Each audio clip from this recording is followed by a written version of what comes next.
কার পরিবর্তন কখন হবে, কার কথাই বদলাবে, কখন বদলাবে কেউ জানে না। জানে কে? আল্লাহ। হয়তো তার কাছে এক কথা দিলে লাগছে যে হায় আসলে আমার জীবন এমন ঘৃণ্য জীবন। ফুজাইল ইবনে ইয়াজ রাহমাতুল্লাহ আলাই, রাত্রি গভীরে উনি বড় ডাকাত সর্দার ছিলেন। তো গভীর রাতে উনি ডাকাতি করতে গেছেন। রাশিয়া সামারকান্দের বড় ডাকাত, পৃথিবীর একজন বড় বিখ্যাত ডাকাত সর্দার ছিল তিনি। তো রাত্রিবেলা যখন গভীর রাতে এক বাড়িতে ডাকাতি করতে ঢুকছে আল্লাহর কুদরতে, দরজার সামনে গিয়ে যখন দাঁড়াইছে তখন শুনতেছিল বাড়িওয়ালা ওই সময় আল্লাহর কোরআন পড়তেছে। আমার কাছে আরবি কিতাব আছে, কিতাবে লিখছে আজ-জুহাদু মিআতুন, ওই কিতাব। তো এটা বাংলা অনুবাদ হয়েছে দুনিয়া বিমুখ শতমনীষী, অসাধারণ কিতাব। তো রাহনুমা প্রকাশন। তাই উনি দরজায় দাঁড়াইয়া শুনতেছে যে বাড়িওয়ালা ভিতর থেকে ওই ঘরের বুড়া মিয়া আল্লাহর কোরআন পড়তেছে। আলাম ইয়ানি লিল্লাযীনা আমানু আন তাখশা কুলুবুহুম লিযিকরিল্লাহ।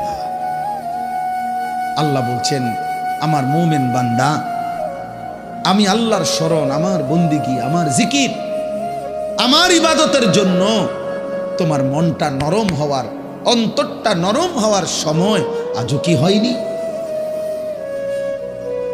আজও হয় নাই বান্দা? আর কোনোদিন আমাকে সেজদা দিবা না? আর কোনোদিন আমার নামাজ পড়বা না? তাহলে আর কোনোদিন হালাল খাইবা না? আর কোনোদিন নারী পর্দা করবা না তুমি?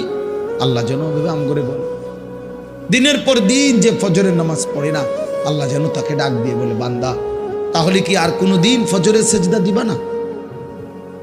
প্রতিদিন যে গালিগালাজ করে, আল্লাহ যেন বলে, বান্দা তাহলে কি আর কোনোদিন এই গুনাহ ছাড়বা না? এভাবেই বলে যাইবা, এভাবেই আমি আল্লাহকে কষ্ট দিবা।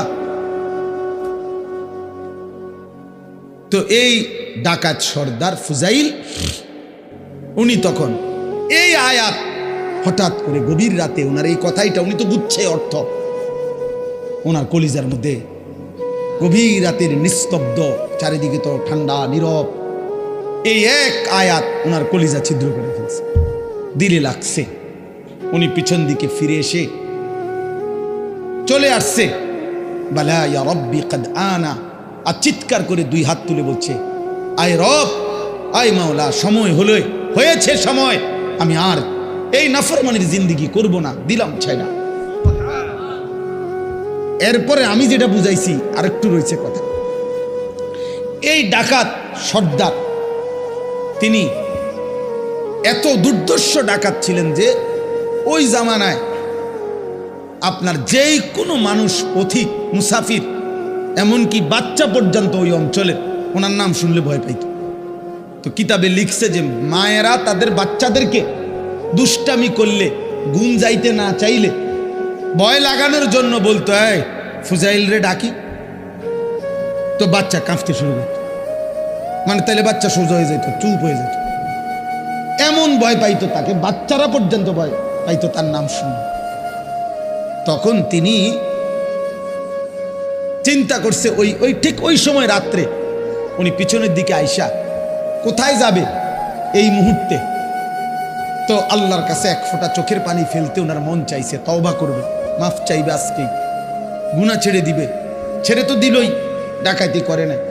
তো লিখছে যে পার্শ্ববর্তী একটা খালি ঘর একটু দূরে, এমনি সারা বাড়ি আর কি, এটার মধ্যে মানুষ থাকার কথা না, এইখানে উনি একাকী মনে করে নিয়ত করছে যে এখানে ঢুকে আমি একটু নীরবে চোখের পানি ফেলে আল্লাহর কাছে এই রাতেই তওবা করুন।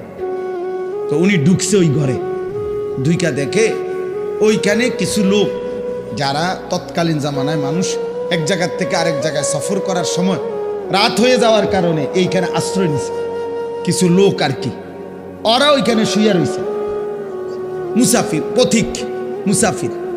তো এই মুসাফির যেগুলো শুয়ে রয়েছে, ওরা গভীর রাত, কিন্তু কারো চোখে ঘুম নাই, শুয়ে আছে ঠিক চোখ খোলা। তো তখন উনি ঢুকেই শুনতেছে, ওরা বলতেছে এই সাবধান, ঘুমায়ও না কেউ, ফুজাইল যদি টের পায় তাইলে কিন্তু সব লুণ্ঠন করে ফেলবে, সব ছিন্ন ভিন্ন করে ফেলবে, সব কিছু ছিনিয়ে নেবে। কাজে কেউ ঘুমায়ও না, সতর্ক, কোনোভাবেই রাতটা পার করে এখান থেকে পার হইতে হবে। ফুজাইল কিন্তু যদি টের পায়